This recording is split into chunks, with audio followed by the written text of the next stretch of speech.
Bismillahirrahmanirrahim. Assalamualaikum warahmatullahi wabarakatuh. Pada kesempatan ini kita akan melanjutkan materi kita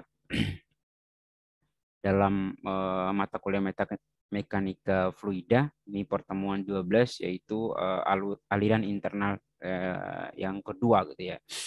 Ini bagian pertama kita sudah pada pertemuan ke-11. Nah, sekarang itu adalah pertemuan kedua, bagian kedua dari aliran internal.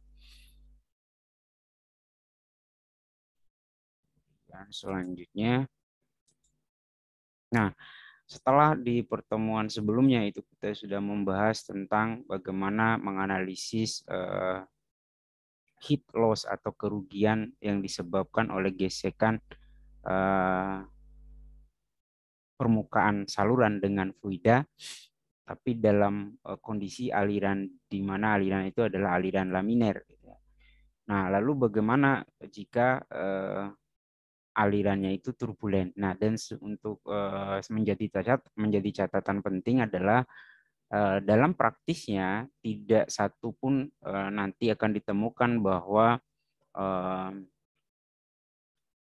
aliran-aliran dalam praktis itu ada yang laminer, jadi semuanya itu dalam kondisi turbulen. Maka tidak heran ketika orang menganalisis aliran itu selalu akan memakai analisis rumus-rumus aliran turbulen gitu ya, tanpa memeriksa apakah aliran ini turbulen atau aliran ini laminer gitu ya. Nah, tapi dalam level akademisi itu kita mau memahami semuanya. Jadi yang pertama kemarin kita sudah memahami aliran laminer, kemudian cara kita juga untuk menentukan bagaimana apakah itu aliran laminer itu aliran laminer atau apakah itu aliran turbulen sudah juga kita ketahui gitu ya.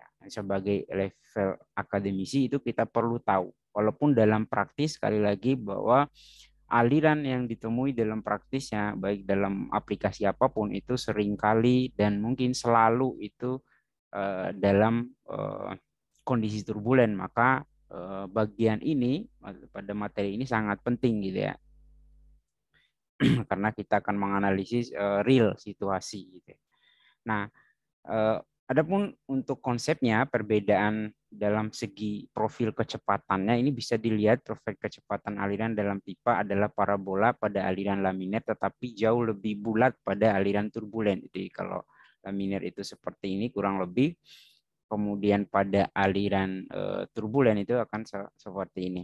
Nah, ini juga perlu dicatat bahwa kecepatan pada aliran turbulen itu merupakan jumlah dari kecepatan rata-rata dan fluktuasi. Nah, maksudnya begini.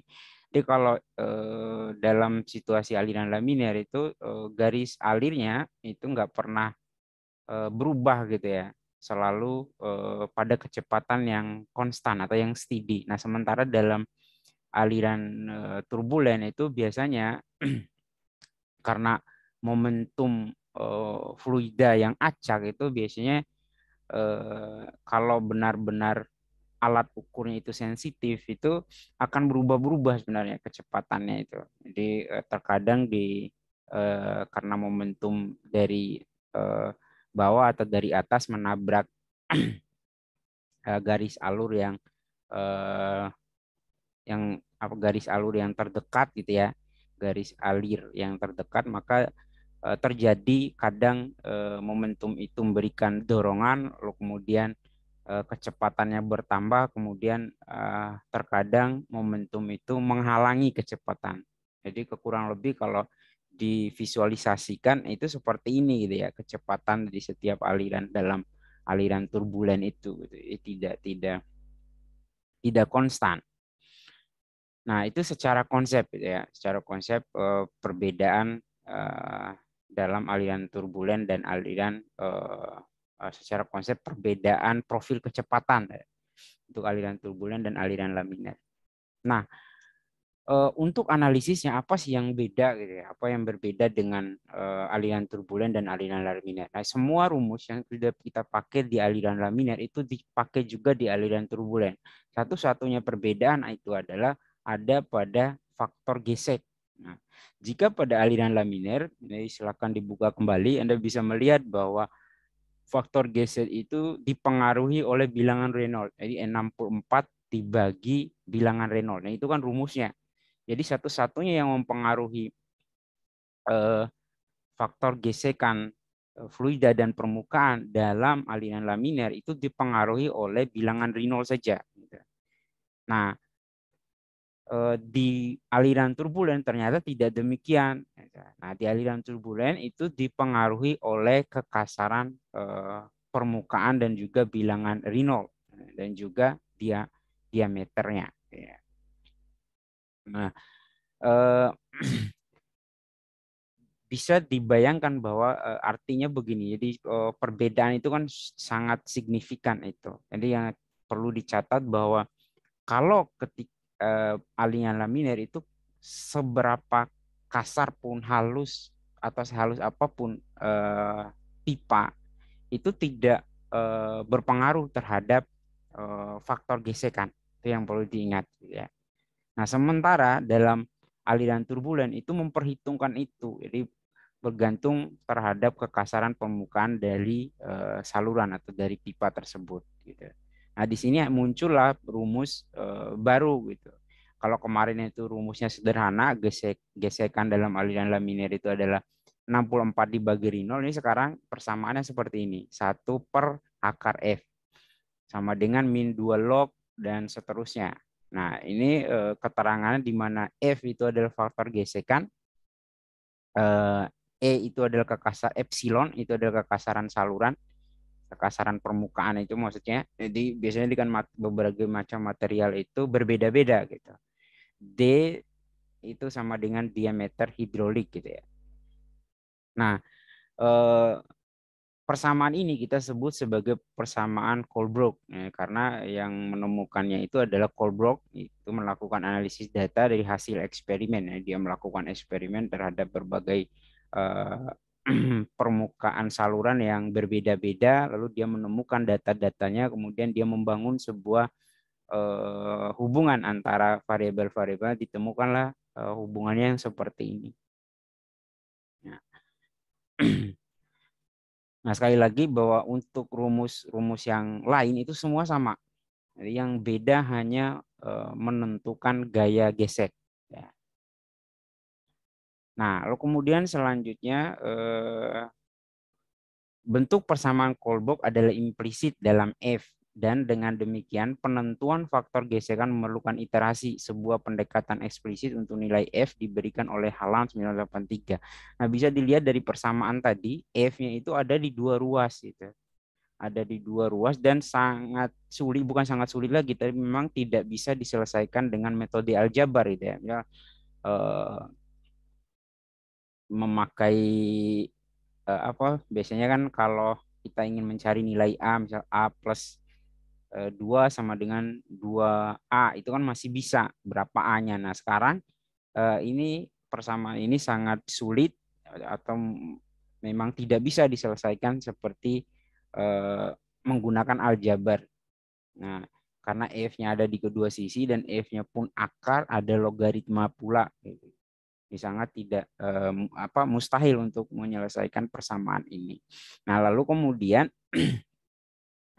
ada cara nanti untuk menyelesaikannya, itu kita gunakan yang namanya iterasi. Nah, iterasi itu bisa kita lakukan secara manual. Itu kalau kalian sudah ambil metode numerik, itu kan kita paham bahwa bagaimana cara melakukan iterasi atau dengan bantuan aplikasi gitu ya untuk menghitung nilai F ini. Nah, lalu dikembangkan oleh yang namanya Halan pada tahun 1983, nilai pendekatan gitu ya dari nilai yang tadi. Jadi F-nya ada di satu sisi saja gitu ya. Untuk mencari nilai F itu kurang lebih nilainya seperti ini, min 1,8 log dan seterusnya. Maka kalau kita menggunakan persamaan ini, maka hasil yang diperoleh dari persamaan di atas memiliki akurasi plus minus. Jadi kurang lebih akurasinya itu 2% dari yang diperoleh dari persamaan Colebrook. Jadi tidak buruk sih persamaan ini. Jadi kalau dalam praktis mungkin akan lebih mudah menggunakan ini kayaknya, karena lebih praktis gitu ya. Untuk mencari nilai F itu ya tinggal dimasukkan saja nilai-nilai yang sudah diketahui seperti apa ini epsilon, kekasaran permukaan, kemudian diameter, kemudian bilangan Reynolds. Nah, kemudian selanjutnya pada tahun 1944 Lewis Moody melakukan verifikasi terhadap persamaan Kohlberg, kemudian menghasilkan grafik hubungan antara faktor gesek, kekasaran permukaan, dan bilangan Reynolds. Nah, meski demikian adanya persamaan Kohlberg itu kan, kemudian persamaan Pahalan tadi, jadi dicari lagi sesuatu yang lebih memudahkan. Maka dibuatlah dalam bentuk grafik gitu ya, itu dalam bentuk grafik. Lalu kemudian cara untuk menentukan bilang apa faktor gesekan itu tidak perlu dihitung lagi, tapi dengan hanya melihat grafik. Nah, di sini pengembangan tersebut menjadi salah satu grafik yang paling banyak diterima dan digunakan di bidang teknik. Nah, meskipun dikembangkan untuk pipa dengan penampang melingkar, dapat juga digunakan untuk berbagai bentuk penampang pipa dengan mengganti diameter dengan diameter hidrolik. Di pertemuan sebelumnya kita sudah tahu bagaimana mendapatkan diameter hidrolik. Jadi diagram Moody itu dipakai secara luas untuk menentukan F, gitu ya, untuk menentukan faktor gesek dalam aliran turbulen. Nah, ini yang kita sebut sebagai diagram Moody tersebut. Ini diagram Moody itu seperti ini. Jadi kita hanya butuh nanti nilai Reynolds number, Reynolds number, kemudian apa kekasaran relatif itu adalah perbandingan antara epsilon dan diameter, ya, diameter dari pipa. Kemudian lalu kita akan temukan nilai F-nya berapa tanpa menghitung dengan melihat di grafik saja. Nanti kita akan simulasikan atau ilustrasikan dalam soal bagaimana cara kita mencari faktor gesekan dengan grafik atau diagram Moody ini. Nah, diagram Moody tadi kurang lebih kalau kita lakukan observasi pengamatan gitu ya. Jadi apa yang bisa kita simpulkan itu ada 3 kurang lebih ya. Faktor gesek menurun dengan besarnya bilangan Reynolds untuk aliran laminer. Jadi semakin besar bilangan Reynolds untuk aliran laminer itu ya. Aliran laminer itu di sini ya. Laminer maka faktor geseknya itu menurun. Nah, kemudian faktor gesekan meningkat dengan tingginya kekasaran permukaan. Nah, itu kan kalau ini di aliran turbulen maksudnya. Di aliran turbulen itu faktor gesekan meningkat dengan tingginya kekasaran permukaan. Itu kan sesuatu yang masuk akal kan, dan logik gitu. Jadi kalau tinggi kekasaran maka faktor gesekan itu meningkat. Nah, ini kurang lebih gambaran garisnya gitu. Jadi, diperlihatkan di sini bahwa kekasaran yang 0, kekasaran 0 itu nilai faktor gesekannya kan kurang gitu. Nah, semakin meningkat kekasarannya maka nilai gesekannya itu semakin tinggi. Nah, lalu kemudian untuk bilangan Reynolds yang tinggi, kekasaran tidak berpengaruh pada faktor. Nah, tapi meskipun demikian harus dilihat bahwa ketika bilangan Reynolds-nya benar-benar tinggi, ini kan 10 pangkat 7 sampai 10 pangkat 8 di sini, ke 8, ini bisa dilihat horizontal gitu. Jadi tidak berpengaruh lagi gitu. Walaupun pertama-tama dia berpengaruh gitu ya. Tapi ketika bilangan Reynolds semakin tinggi, ternyata faktor ternyata bilangan Reynolds itu tidak berpengaruh pada faktor gesek. Nah, itu kurang lebih hal yang bisa disimpulkan dari diagram Moody tadi. Lalu selanjutnya, nah jenis problem dalam aliran internal. Nah, dalam aliran desain dan analisis sistem perpipaan yang melibatkan penggunaan diagram Moody atau persamaan Kohlberg, biasanya kita menghadapi 3 jenis masalah. Yang pertama, menentukan penurunan tekanan atau kerugian heat ketika panjang dan diameter pipa diberikan untuk laju aliran atau kecepatan tertentu. Jadi soal itu berkisar antara ini gitu ya. Kita disuruh menentukan penurunan tekanan. Kemudian yang kedua, menentukan laju aliran. ketika panjang dan diameter pipa diberikan untuk penurunan tekanan tertentu atau kehilangan heat tertentu. Nah, atau kerugian ini maksudnya. Yang ketiga itu menentukan diameter pipa ketika panjang pipa dan laju aliran diberikan untuk penurunan tekanan tertentu atau kerugian head tertentu. Nah, kemudian ini salah satu contoh gitu ya. Contoh masalah atau contoh soal ini kita air memiliki suhu 15 derajat Celcius mengalir dengan debit 0,006 meter kubik per detik pada pipa horizontal berdiameter 2 inci terbuat dari stainless steel. Tentukan penurunan pressure, kerugian heat, dan input daya minimum pompa untuk aliran sepanjang 10 meter. Nah, hal yang pertama tentu saja seperti biasa kita kumpulkan datanya dulu. Datanya itu temperaturnya 15 derajat Celcius, kemudian diameternya 2 inch, L-nya itu adalah panjang, yaitu 10 meter, kemudian debitnya itu 0,006 ya, bukan 0,06 misalnya ini. Nah, lalu nah kita kan untuk menghitung bilangan Reynolds itu paling tidak kita butuh densitas, kemudian kita butuh viskositas. Maka di soal itu tidak diberikan. Nah, untuk memperolehnya kita gunakan informasi temperaturnya. Temperatur 15 derajat Celcius kita cari di tabel sifat air. Nanti saya lampirkan tabelnya. Ini seperti ini contohnya. Saya coba lihatkan. Nah, ini dia tabel sifat air. Misal tadi kan diinformasikan 15 derajat Celcius temperaturnya. Maka kita lihat massa jenisnya atau densitasnya. Ini kan tadi lihat 99,1. Kemudian viskositas atau dinamik viskositas. Viskositinya itu adalah berapa di sini? 1,138 kali 10 pangkat minus 3. Nah, ini tinggal kita tulis datanya dari sini. Nah, tadi. Nah, ini dia. 99,1 kemudian 0,001138. Nah, selanjutnya itu kan semua data sudah kita rinci ya, sudah kita tuliskan semua. Sekarang hal yang kedua adalah memperhatikan soal itu meminta untuk menentukan apa. Nah, di sini ditulis dengan jelas bahwa tentukan penurunan pressure atau penurunan tekanan, kemudian kerugian head, dan input daya minimum pompa untuk aliran sepanjang 10 meter. Nah, penurunan pressure yaitu adalah ini delta PL atau delta P saja itu sama.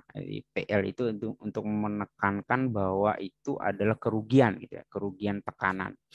Jadi tidak ada masalah ketika kita juga menulis delta P karena memang perbedaan tekanan antara inlet dan outlet ini yang akan kita hitung. Kemudian ada heat loss, ada heat loss, kemudian ada daya pompa V dot. Nah, solusinya ini tergantung cara kita mengerjakan. Tapi kalau saya untuk memudahkan itu adalah menulis dulu persamaan yang bisa untuk menghitung yang ditanyakan ini. Misal untuk yang ini, maka saya tulis dulu persamaannya yaitu adalah faktor gesek L per D rho V kuadrat per 2. Nah, ini persis sama dengan rumus yang kita gunakan di alina laminer, yang berbeda hanya F-nya saja. Kemudian heat loss. Heat loss-nya itu rumusnya seperti ini. Delta P dibagi rho G. Kemudian daya pompa itu rumusnya bisa menggunakan delta P atau menggunakan heat loss. Nah, bisa dilihat dari persamaan ini kalau kita sudah tahu delta P, maka semua yang lain, kalau kita sudah tahu penurunan tekanannya, maka kita akan bisa menemukan heat loss, kita bisa menemukan daya pompa. Nah, di delta pressure itu sendiri atau kerugian tekanannya yang kita butuhkan adalah nilai F ya, yang belum kita temukan. L sudah ada, kemudian D juga sudah ada, rho sudah ada, kemudian V. V-nya belum. Jadi V-nya kan bisa kita temukan nanti atau bisa kita hitung berdasarkan debit ya. Karena debit itu sama dengan kecepatan kali luasan. Nah, kemudian selanjutnya pertama yaitu tentu saja menentukan kecepatan fluida. Nah, menentukan kecepatan fluida ini dari rumus dasarnya ini, lalu kita sedikit ubah gitu ya. V yang ini kita taruh di sini, berarti V sama dengan V per A. 0,06, ini kenapa 0,06? 0,006 maksudnya. Itu sama dengan 3. Gitu ya. Nah ini satuannya 3 meter per sekon ya, nanti saya perbaiki. Kemudian setelah kita dapat kecepatan, seperti biasa kita cek dulu, walaupun saya harus menekankan lagi bahwa tidak perlu melakukan ini untuk praktisnya gitu ya, tapi untuk level akademisnya itu kan kita perlu tahu gitu ya. Karena memang kalau masih ingat soal yang pertama di pertemuan yang kemarin atau di video yang pertemuan 11 itu untuk aliran yang sangat kecil saja, untuk aliran yang 0,6 liter per per berapa per menit ya, 0,6 liter per menit itu bilangan Reynolds-nya itu walaupun dia masih laminar tapi itu mendekati turbulen, mendekati turbulen. Nah, itu kan padahal alirannya itu tidak memakai pompa. Nah, lalu bagaimana dengan menggunakan pompa? Pastilah bilangan Reynolds-nya itu melebihi 2300. Oleh karena itu selalu dalam praktis itu adalah alirannya itu turbulen. Maka walaupun Anda nanti melihat berbagai macam analisis tidak menentukan apakah turbulen atau laminar dulu, itu sudah biasa dalam praktis karena tidak perlu melakukan itu karena ini levelnya akademis, maka kita coba memahami sesuatu itu lebih lebih apa ya, lebih rinci lagi. Nah, di sini kita tentukan bilangan Reynolds-nya, kita dapatkan sekian gitu ya. Jadi 100 ribuan gitu ya, 133.798. Nah, oleh karena itu alirannya turbulen, maka kita menggunakan persamaan di aliran turbulen. Nah, sekali lagi perbedaannya hanya pada mencari faktor gesek. Nah, ini menentukan faktor gesek menggunakan persamaan Colebrook. Ini sepeda. Nilai kekasaran permukaan itu adalah E itu 0, sekian sekian sekian, ada 0,5 gitu ya. 2 diperoleh dari tabel berdasarkan material pipa. Nah, jadi kalau Anda perhatikan di diagram Modi tadi juga di bawahnya itu sudah tersedia juga berbagai macam kekasaran material yang umum digunakan sebagai pipa gitu ya. Nah, kalau di soal tadi kan digunakan stainless steel ya, stainless steel. Nah, kalau kita bekerja ini satuannya ya, di satuannya dia itu panjang gitu ya. Nah, ternyata kekasarannya itu adalah 0,002, tapi ini kan dalam milimeter. Nah, sementara tadi dalam pengerjaan soal kita menggunakan satuan meter. Nah, kita kali dia dengan bagi dia dengan 1000. Jadi yang awalnya 0,002 berarti kalau dibagi 1000 itu kan nolnya tambah 3 ya, jadi 0,00002. Nah, begitu. Jadi kalau bahannya yang lain, misalnya bahannya plastik atau apa gitu ya, ya tinggal disesuaikan saja. Nah, ini di bahannya ini kebetulan adalah stainless steel. Maka kita peroleh eh, kekasaran permukaannya. Nah, kemudian jadi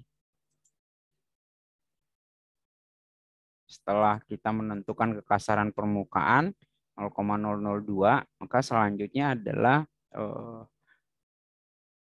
menghitung nilai F-nya ini, menghitung nilai F-nya ini dengan persamaan Colebrook. Nah, setelah dilakukan iterasi, kita menggunakan iterasi atau bantuan aplikasi, maka diperoleh nilai faktor gesek. Nah, mungkin sedikit saya ilustrasikan bagaimana cara menghitung F ini ya. Saya share screen dulu. Jadi bisa menggunakan Excel. Nah, seperti ini.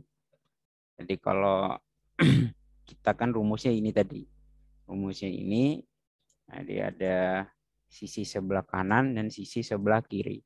Nah, idenya adalah nilai F ini akan benar ketika dua sisi ini bernilai sama, kan begitu. Jadi misal kalau kan ada tanda sama dengan ini gitu. Nah, nilai F akan bernilai benar itu kalau nilai dua sisinya nanti pada akhir perhitungan itu sama gitu. Artinya kalau dikurang dua sisinya ini akan menjadi nol. Kan itu ide dasarnya. Nah, artinya apa yang dilakukan iterasi itu mencoba semua nilai F. Dicoba 1, 0, 0, sekian dan dicoba terus gitu. Nah, itu kan prosesnya lama gitu. Nah, maka digunakan bantuan aplikasi, salah satunya itu di Excel ini. Nah, caranya itu kurang lebih seperti ini. Kita menggunakan perintah data, kemudian ini analisis, goal seek, kemudian kita ingin periksa, maksudnya periksa itu adalah ketentuannya tadi akan bernilai benar kalau sisi kiri dan kanannya sama, kan begitu. Sisi kiri dan kanannya sama. Nah, sebelumnya kita harus masukkan dulu, artinya sama dengan ini dikurang ini sama dengan berapa. Nah, pertama kita masukkan nilai F-nya 1 gitu ya. Ternyata nilai setelah diperiksa itu nilainya 8. Artinya kan F-nya kan masih salah gitu. Ya kita inginkan setelah kita periksa nilai di sini itu 0. Barulah benar nilai F-nya. Nah, maka kita gunakan ini apa tadi perintah ini, perintah Excel, goal seek, kemudian nah ini value periksanya itu mau sampai apa. Nah, kita taruh 0 gitu agar nah lalu yang dirubah nilainya apa, yang lain jangan dirubah gitu, yang dirubah itu satu saja, yang dirubah satu, kemudian kita klik OK. Nah, sudah kan ya, sudah. Nah, yang sisi kiri ini, sisi kiri itu adalah ini gitu ya, perhatikan baik-baik rumusnya. Kalau sebentar saya ulang dulu, ini perhatikan baik-baik. Untuk kirinya ini adalah saya masukkan yang ini, sisi kiri, spare F. Nah, itu kan rumusnya bisa dilihat di sini, 1 dibagi square atau akar E11. Nah, kemudian yang kanan itu saya masukkan ini, min 2 logaritma dikali dengan epsilon per D. Di epsilon ini, D-nya ini dari data-data tadi ada bilangan Reynolds juga yang kita hitung tadi, tinggal dimasukkan gitu. E per D dibagi 3,7 ditambah 2,51 dikali dengan bilangan Reynolds-nya ini K5 gitu ya. Dan seterusnya. Nah, lalu saya ulang lagi, kita masukkan ke goal seek. Goal seek-nya adalah kita ingin periksa. Nah, nilainya sampai 0, yang kita rubah adalah nilai F. Kita coba-coba. Kita coba nilai F-nya sampai dia benar mendapatkan hasil di sininya 0. Nah, kita klik OK. Oke, terus desain. Nah, ternyata ini dijelaskan di sini bahwa nilainya itu kan adalah apa? Nilainya yang kita inginkan, target nilainya itu adalah 0 gitu ya. Tapi ternyata eh, aplikasi Excel tidak mampu mencari nilai sampai dia benar-benar 0 gitu ya. Nah, dia sampai ketelitiannya sampai 0,00, artinya sudah cukup mendekati 0, artinya nilai F-nya itu sudah cukup mendekati kebenaran F itu sendiri gitu. Nah, maka kita peroleh nilai nilai apa? Nilai nilai faktor geseknya itu berdasarkan tadi gitu ya. Nah, lalu saya kembali ke PowerPoint tadi, saya kembali ke PowerPoint. Eh, ya, slideshow. Nah, ini saya kembalikan ke PowerPoint. Jadi setelah menggunakan iterasi, maka didapatkanlah faktor gesekan itu kurang lebih nilainya kalau tidak dibulatkan itu kan nilainya adalah 0,017194 menggunakan persamaan Kolbrok. Nah, bisa dilihat bahwa bagaimana repotnya kita menggunakan persamaan Kolbrok itu. Nah, lalu coba kita akan bandingkan ketika kita menentukan faktor gesek menggunakan diagram Modi. Gitu ya. Diagram Modi, artinya diagram Modi itu cukup kita butuh bilangan di nol dan kekasaran relatif, artinya perbandingan antara kekasaran permukaan dibagi dengan diameter. Nah, oke, sekarang kita perhatikan nilainya adalah kalau kita hitung bilangan pangkatnya 1, 2, 3, 4, 5 berarti 10 pangkat 5 ke atas dia. Nyatanya seratusan ribu gitu. Ini kan 130.000 sekian, nggak sampai 200.000. Kemudian ingat ini nolnya di belakang ini adalah 4 gitu ya. Berarti kalau kita bulatkan 0,00004. Nah, kita ke diagram Moody. Diagram Moody-nya, nah ini, saya lihat perhatikan baik-baik. Kalau di diagram Moody, kalau tadi kan pangkat 5 gitu ya, pangkat 5 berarti sekitar di sini nilainya. Nah, karena nilainya tadi kan 100.000, nggak sampai 200.000, kalau 200.000 kan di sini gitu ya. Nah, tadi sekitar di 100.000. Nah, berarti kalau dia 150.000 berarti di pas di garis tengah ini. Nah, tapi kan tadi nggak nyampe juga, itu hanya sampai 130 ribuan. Gitu. Berarti kurang lebih di sebelah kirinya garis yang ini. Sebelah sininya, sebelah sini garis yang ini. Jadi kalau ini mungkin bisa saya gunakan untuk menulis ya.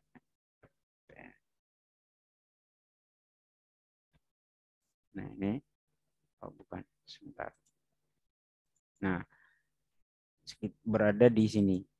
Sekitar di sini. Berarti kita ikuti ke atas ya, titik ke atas. Nah, nanti titik potongnya antara tadi kan 0,00004, berarti kurang lebih itu nilainya hampir di sini gitu ya. Ini 0,005 berarti kurang lebih kalau kita tuliskan ini nilainya sekitar di bawah sini gitu. Ke sini kemudian kita ikuti saja.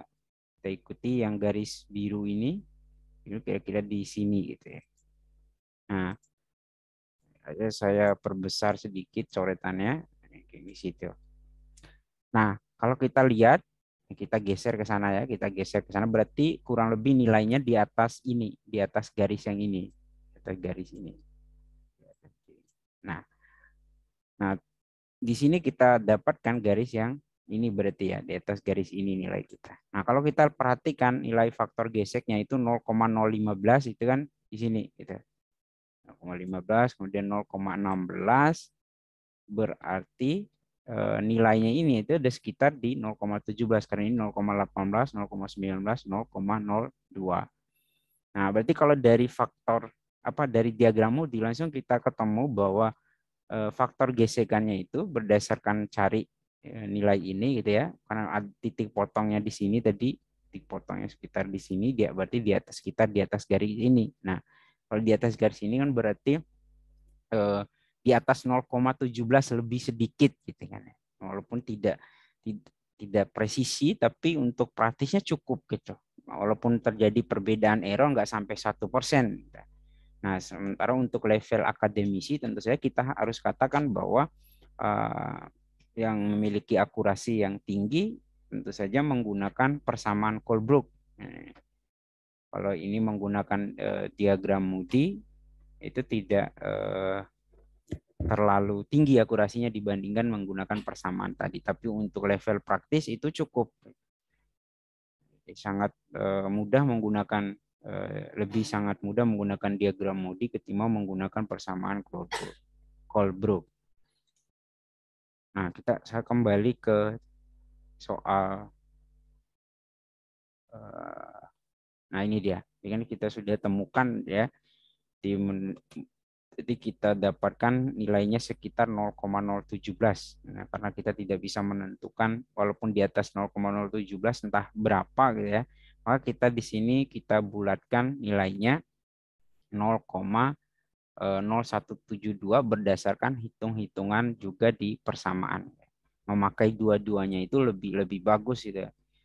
Karena kalau salah satunya apa kita temukan perbedaan yang sangat jauh antara menggunakan persamaan dan diagram, berarti ada salah kita, berarti kita melakukan kesalahan dalam perhitungan. Nah, oleh karena itu dalam level akademis seperti kita itu menggunakan dua-duanya itu lebih bijak agar kita selain memverifikasi juga kebenaran hitungan kita gitu. Kalau terjadi perbedaan antara perhitungan dengan persamaan dan diagram itu kan berarti ada yang salah dengan hitungan kita, ada error yang kita lakukan. Nah, kemudian selanjutnya setelah menemukan faktor gesek itu kan bisa kita masukkan ke persamaan yang kita tulis pertama tadi untuk menghitung perbedaan tekanan atau kerugian tekanan. Itu adalah rumusnya seperti ini, faktor gesekan dikali dengan panjang pipa, densitas, kecepatan dibagi dengan diameter, kemudian dikali 2. Nah, kita masukkan nilainya, nilai faktor gesekan, kemudian panjang 10, kemudian densitas, kemudian kecepatan, lalu didapatkan diperoleh segini. Nah, sekali lagi kalau kita hitungnya dengan persamaan ini, maka satuan yang kita peroleh nanti adalah dalam bentuk Pascal. Nah, kalau kita ubah dia dalam bentuk kilopascal, maka kita harus kali dia dengan atau harus bagi dengan 1000. Gitu. Maka kurang lebih saya bulatkan nilainya yang kita peroleh penurunan tekanannya itu sebesar 15 kilopascal. Nah, lalu setelah ini setelah diketahui perbedaan penurunan tekanannya itu, maka kita bisa menghitung heat loss-nya. Nah, heat loss itu kan adalah bentuk lain dari penurunan tekanan atau kerugian tekanan yang kita sebut sebagai kerugian heat. Kita ingin dapatkan dalam bentuk meter. Heat loss-nya ternyata 1,55 meter. Kemudian setelah kita dapat menentukan daya pompa dengan persamaan yang ini. Jadi 0,006 dikali dengan 15,22. Saya ambil dari sini ya, saya ambil dari nilai ini. 15,223. Nah, ternyata untuk mempertahankan aliran tersebut dalam debit yang ditentukan di awal tadi 0,006 meter kubik per detik, maka kita butuh minimum daya pompa itu sebesar 0,91 kilowatt. Nah, selanjutnya sebagai latihan yaitu latihan untuk konsep yang pertama, analisis aliran turbulen. Dalam suatu rancangan disyaratkan bahwa kerugian heat dalam pipa penampang melingkar tidak boleh melebihi 20 meter. Ini diberikan sebuah syarat dalam desain sistem gitu ya, bahwa heatnya tidak boleh lebih dari 20 meter. Nah, fluida yang dialirkan itu berupa udara pada kondisi 1 atmosfer dan temperatur 35 derajat Celcius. Nah, artinya nanti Anda harus lihat tabel sifat udara. Nanti juga saya lampirkan di sini. Coba saya perlihatkan 2-3 slide setelahnya. Ini tabel sifat udara ya, maksudnya bukan air, tabel sifat udara. Jadi berapa temperatur udara pada tekanan 1 atmosfer gitu ya. Jadi kalau tidak salah di 35, ini silakan dilihat. Nah, kemudian setelah memperoleh informasi itu, maka dengan mudah menerapkan rumus-rumus yang tadi gitu.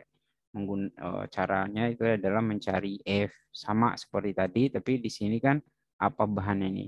Pipa penampang melingkar tidak diberitahukan. Dalam suatu rancangan disyaratkan bahwa kerugian heat dalam pipa penampang melingkar tidak boleh melebihi 20. Boleh dialirkan berupa udara pada kondisi dengan debit 0. Jika panjang pipa 150 meter, tentukan diameter minimum pipa tersebut. Nah, coba dikerjakan terlebih dahulu. Nah, kemudian selanjutnya, kalau tadi sudah selesai tentang analisis aliran turbulen. Nah, perbedaannya tadi bisa dilihat dengan analisis aliran laminar itu adalah perbedaan dalam mencari koefisien gesek. Nah, di kerugian minor ini adalah yang dimaksud dengan kerugian minor itu adalah kerugian yang bukan dari gesekan dengan pipa, tapi berdasarkan komponen-komponennya. Ini dijelaskan dalam sistem khususnya dengan pipa panjang, kerugian pada sambungan atau apapun itu kecil dibandingkan dengan kerugian heat di sepanjang pipa, maka disebut kerugian minor. Meskipun ini umumnya benar, dalam beberapa kasus kerugian kecil mungkin lebih besar daripada kerugian besar. Artinya kalaupun dalam suatu instalasi itu terdapat banyak percabangan, sambungan T, kemudian belokan, kemudian katup itu banyak, ya mungkin saja kerugian minor itu nilainya nanti akan lebih besar daripada yang kita sebut sebagai kerugian mayor. Namun pada umumnya biasanya dalam sistem perpipaan itu kerugian gesekan diakibatkan oleh pipa itu selalu jauh lebih besar dibanding dengan kerugian minor akibat aliran melewati percabangan, kemudian belokan, katup dan lain sebagainya. Nah, dalam hal tersebut, bagaimana cara menghitungnya, yaitu adalah berbeda-beda untuk setiap komponen. Gitu ya. Nah, setiap komponen itu memiliki koefisien kerugian masing-masing, gitu ya, yang kita sebut sebagai KL. Nah, caranya itu adalah dengan dapat diketahui dengan persamaan ini, gitu. Nilai koefisien kerugian untuk sebuah komponen itu sama dengan HL per V2 per 2G, ya, per heat loss antara titik 1 dan 2 itu dibagi dengan V2 per 2G itu yang disebut dengan KL. Nah, maka nilai KL ini tidak didapatkan berdasarkan analisis, tapi didapatkan berdasarkan eksperimen gitu ya. Di sebuah komponen dilakukan eksperimen, diukur nilai KL-nya berapa. Nah, oleh karena itu biasanya dalam sistem perpipaan itu perencanaannya KL-nya itu diketahui. Nah, lalu kita hitung heat loss-nya berapa disebabkan oleh keberadaan komponen tersebut. Nah, dengan rumus yang ini. Nah, kemudian panjang ekivalen kerugian minor itu juga seringkali dinyatakan dalam panjang ekivalen. Jadi tergantung kebutuhan. Jadi adanya kebutuhan untuk memposisikan kerugian ekivalen itu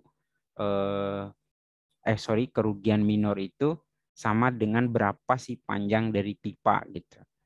Nah, ini bisa diperoleh dengan rumus ini L sama dengan KL D per F. Nah, di sini dijelaskan kerugian heat yang disebabkan oleh komponen setara dengan kerugian heat yang disebabkan oleh pipa yang panjangnya L.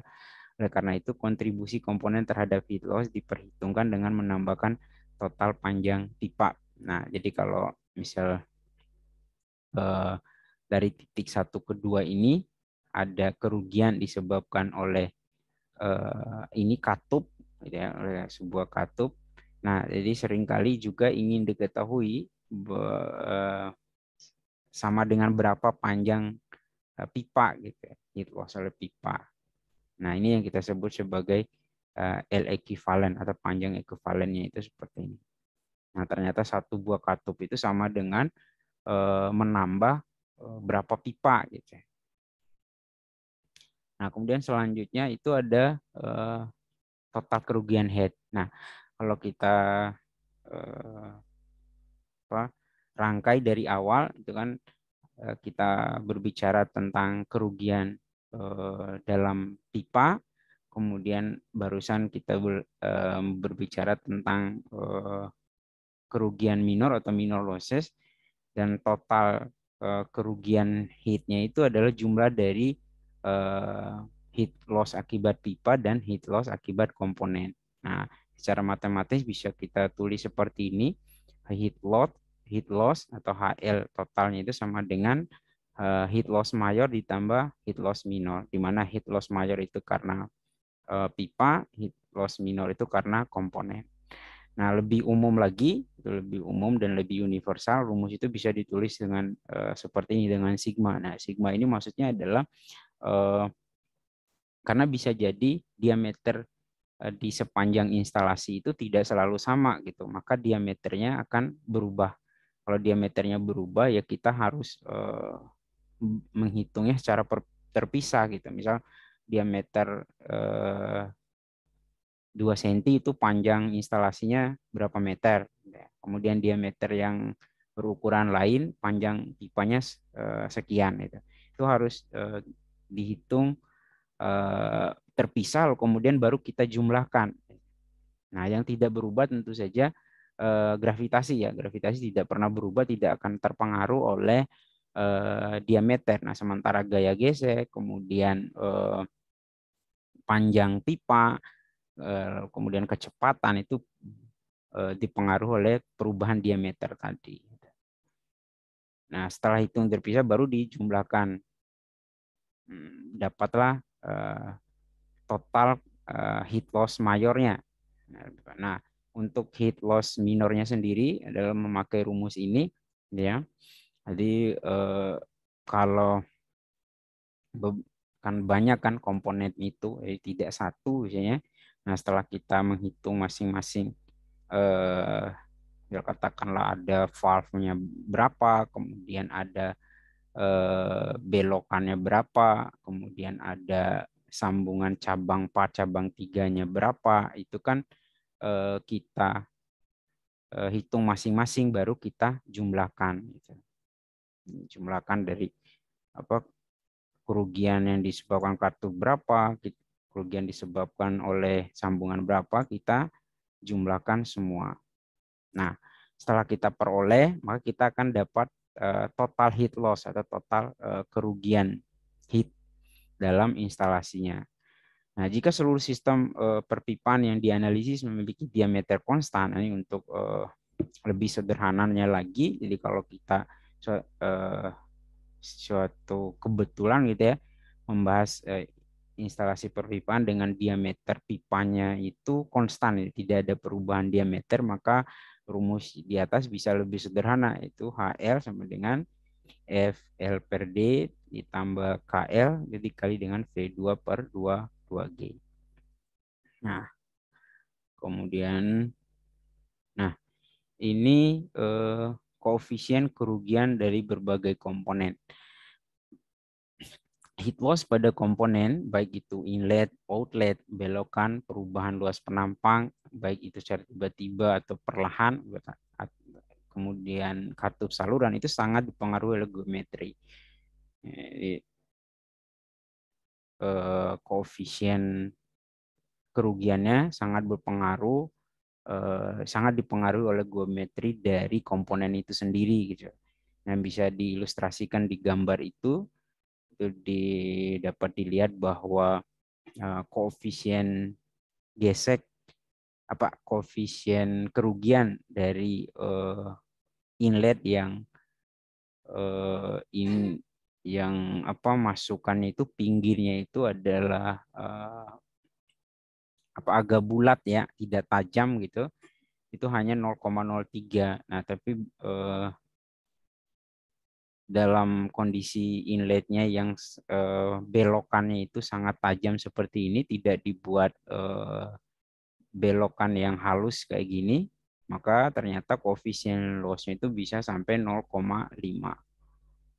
Nah, geometri inlet yang tajam menyebabkan setengah dari kecepatan hilang saat fluida memasuki pipa. Koefisien kehilangan dari dua katup yang tampaknya identik oleh dua pabrik yang berbeda. Nah, kita tidak bisa menentukan dengan hitungan apakah nilai koefisien loss itu berapa. Sekali lagi, koefisien loss itu ditentukan dalam eksperimen gitu ya.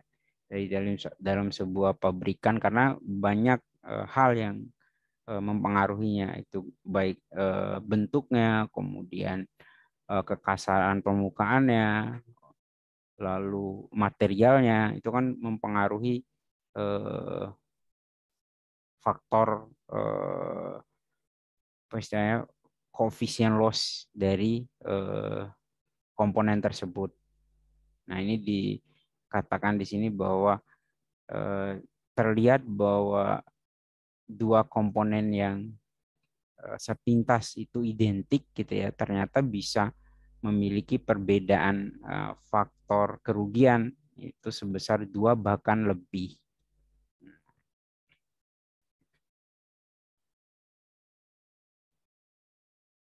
Dan selanjutnya, nah ini beberapa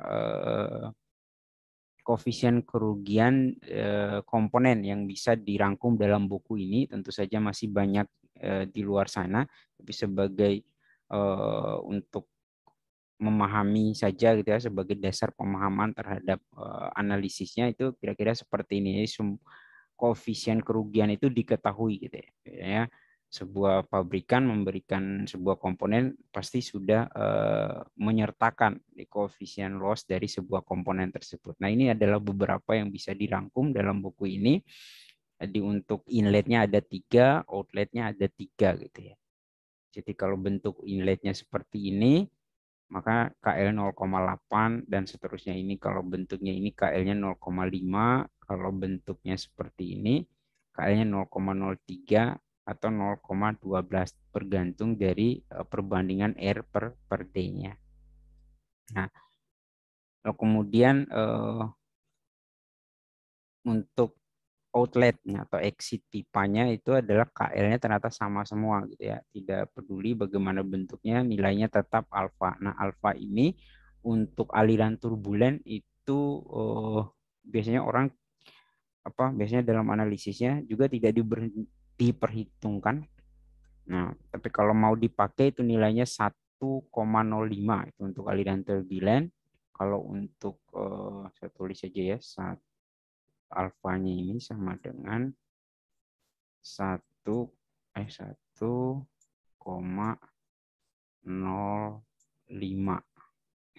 Nah, untuk aliran laminar itu 2 nilai alfanya. Nah, selanjutnya ini untuk koefisien kerugian perubahan penampang.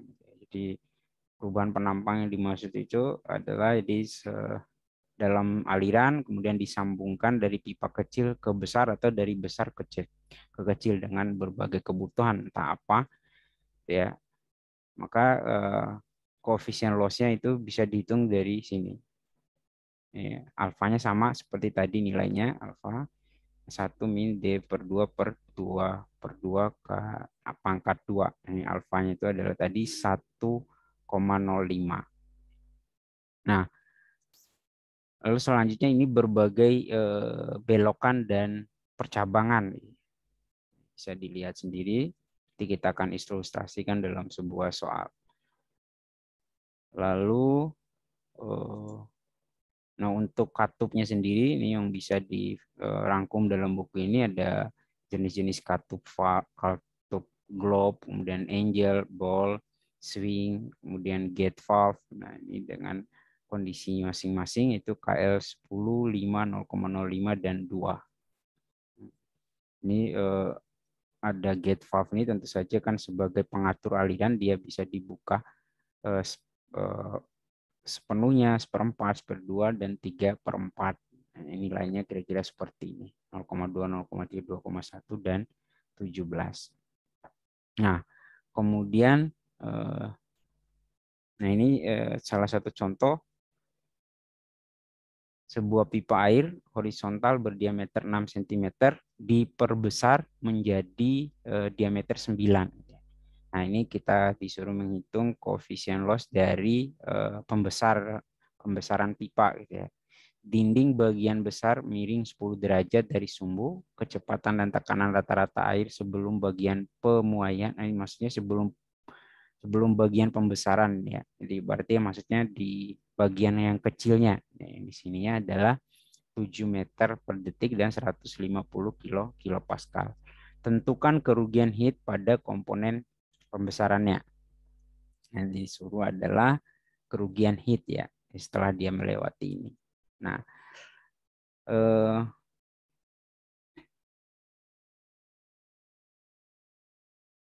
heat loss. Jadi ini bukan P2 ya, saya hapus aja dulu.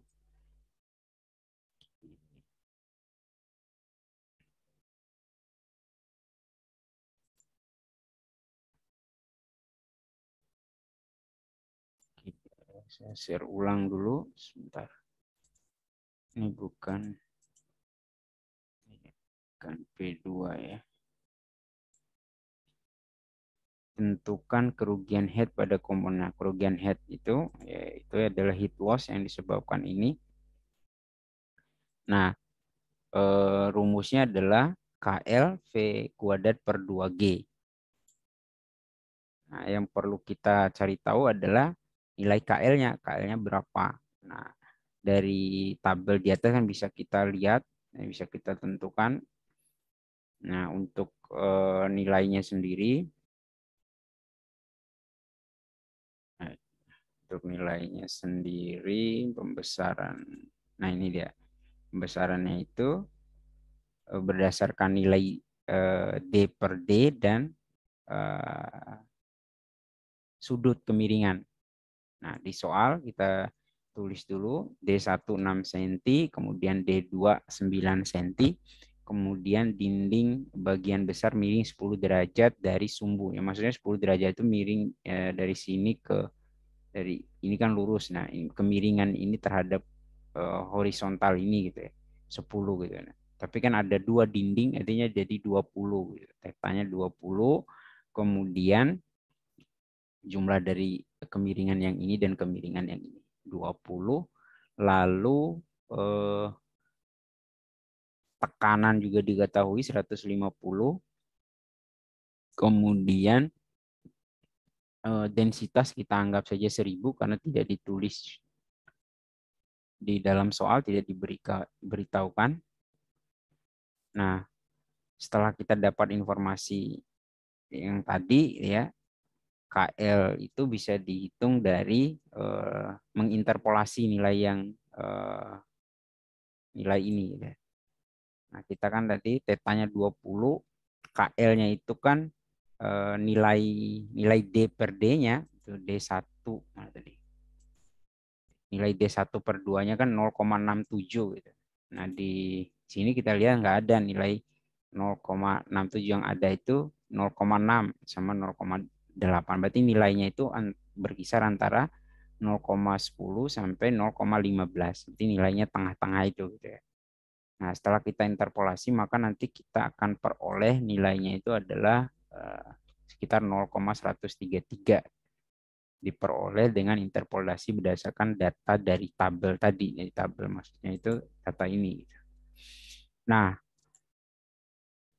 setelah ditemukan KL, dengan mudah kita bisa menghitung nilai HL-nya. Tinggal dimasukkan nilai KL 1,33, kemudian kecepatannya juga sudah diketahui, kemudian gravitasinya tidak pernah berubah 9,81, maka didapatlah heat loss-nya itu sekitar 0,0. Kecil sekali. Hanya 0, sekian 0,0 lah. Nah, kemudian selanjutnya setelah kita mempertimbangkan berbagai macam kerugian, selain kerugian yang disebabkan oleh pipa, kekasaran pipa, itu ada kerugian dari berbagai macam komponen tadi yang kita sebut sebagai minor losses. Nah, lalu bagaimana dengan sistem pipa ketika dia itu melibatkan pompa? Jadi dengan pompa di dalamnya, persamaan energi aliran untuk aliran tunak berdasarkan satuan massa dinyatakan sebagai ini. Nah, ini persamaan keseluruhannya. Nah, kita ilustrasikan dengan gambar ini dengan mengambil titik 1 dan 2 berada pada permukaan bebas reservoir, ini reservoir 1 dan reservoir 2. Persamaan energi diselesaikan untuk heat pompa yang diperlukan. Nah, ini heat pompa ini yang kita inginkan berapa.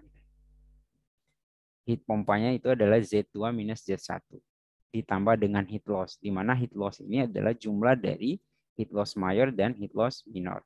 Nah, inilah heat pompa itu. Di heat pompa keseluruhan yang dibutuhkan itu berapa, ternyata perbedaan ketinggian. Nah, kalau tidak ada perbedaan ketinggian seperti soal-soal yang kita kerjakan tadi, itu kan berarti Z2 dan Z1 nggak ada. Berarti heat pompanya itu adalah untuk melawan kerugian mayor dan kerugian minor. Ada kerugian yang disebabkan oleh pipa dan kerugian yang disebabkan oleh komponen-komponen. Nah, kalau dalam sebuah instalasi pompa ternyata pompa itu digunakan untuk memindahkan air dari sebuah ketinggian ke yang lebih tinggi, maka total heat dari pompa tersebut adalah tingginya ditambah dengan heat loss total. Nah, setelah kita mengetahui heat loss tadi, maka parameter-parameter yang sering kali kita ingin ketahui juga itu adalah, atau yang sering kita tentukan setelahnya adalah daya dan efisiensi dari pompa. Nah, ini ada macam-macam terminologinya, yaitu daya pompa berguna. Daya pompa berguna itu maksudnya adalah daya yang diberikan pompa yang sampai pada aliran gitu. Maka bisa dihitung dari, sama seperti rumus daya pompa seperti soal yang dikerjakan sebelum-sebelumnya, V rho G HP. Nah, yang perbedaannya kalau yang kita hitung itu di sini adalah heat loss, sekarang heat pompa gitu ya. Heat pompa itu adalah jumlah dari heat loss dan ketinggian, perbedaan ketinggian. Nah, kenapa disebut W daya pompa berguna? Karena jangan lupa bahwa pompa itu kan digerakkan oleh motor, kemudian motor itu menggerakkan poros. Nah, daya yang dari poros ke air itu tidak 100% sampai ke air gitu ya. Nah, maka yang kita sebut sebagai daya pompa berguna artinya daya pompa yang sampai ke air. Lalu efisiensi pompa. Efisiensi pompa itu dapat dihitung dengan ini. Efisiensi itu adalah daya pompa berguna dibagi dengan daya pompa yang porosnya ini. Nah, kenapa bisa terjadi perbedaan nilai daya pompa yang dari poros ke air itu ya karena ada gesekan, dan gesekan itu menyebabkan energi itu hilang. Gitu. Nah, W pompa itu, W poros yang keluar dari poros pompa itu selalu lebih besar dengan W yang didistribusikan ke air. Nah, maka di situ kita katakan efisiensi karena secara umum istilah efisiensi itu kita membandingkan output dan input. Nah, inputnya adalah daya poros, di outputnya adalah daya air. Nah, kemudian selanjutnya ada efisiensi motor. Nah, efisiensi motor sendiri adalah perbandingan antara output dan input juga. Nah, output motornya ini kan tentu saja adalah daya di poros pompa, kemudian input ya dari listrik. Nah, kita menginput listrik ke pompa. Maka kita peroleh efisiensi dari motornya adalah daya pompa dibagi dengan daya listrik. Kemudian selanjutnya ada efisiensi keseluruhan. Nah, efisiensi keseluruhan itu dari berarti outputnya itu adalah W ini, W PU ini, inputnya adalah daya listrik, atau juga bisa dihitung dengan persamaan ini, di efisiensi itu sama dengan efisiensi pompa dikali dengan efisiensi motor. Dia ada dua konversi ya. Yang pertama itu dari energi listrik ke poros, kemudian yang kedua dari poros ke air. Nah, dua-duanya itu terjadi kerugian. Maka kalau dihitung satu-satu itu seperti ini, efisiensi pompa, efisiensi motor. Kalau dihitung secara keseluruhan itu tinggal dikalikan saja efisiensi pompa dikali dengan efisiensi motor. Nah, kemudian selanjutnya itu ada yang namanya dasar pemilihan pompa. Nah, ini kan dasar pemilihan dari bagaimana sih kita menentukan pompa yang cocok untuk instalasi dari sistem kita ya. Nah, tergantung dari sistem yang kita hitung. Kita hitung heat loss-nya, kita hitung debitnya berapa, gitu. Seperti yang sudah kita lakukan di soal-soal sebelumnya. Jadi kalau kita sudah menghitung heat loss-nya, maka kan kita bisa memplot garis kebutuhan pompa kita terhadap heat pompa kita sebagai fungsi dari debit aliran. Kalau kita masukkan heat loss sekian, debitnya berapa, kan itu kan berubah itu heat loss-nya berapa. Nah, ini kan salah satu perancangan sistem kita, ini diperlihatkan salah satu perancangan sistem gitu ya. Di heatnya itu ternyata di bawah 10 di heat awalnya, kemudian dirubah debitnya, semakin besar debit makin besar heat kan. Itu kalau kita lihat rumus hubungan antara heat dan debit itu.